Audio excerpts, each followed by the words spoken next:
অতিথিবৃন্দ, বিশেষ অতিথিবৃন্দ এবং সম্মানিত অন্যান্য উপস্থিতি সহ আমার সামনে উপবিষ্ট বিভিন্ন হজ এজেন্সির মালিক প্রতিনিধি এবং ইলেকট্রনিক মিডিয়া সাংবাদিকবৃন্দ এবং সুধীবৃন্দ, আসসালামু আলাইকুম।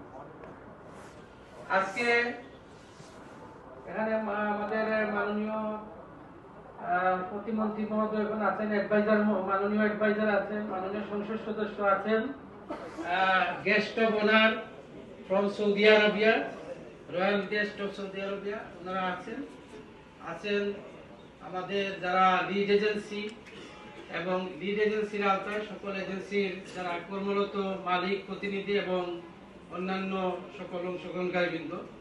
এটা বাংলাদেশের জন্য অত্যন্ত একটা নতুন এবং সুন্দর এবং ব্যতিক্রমধর্মী।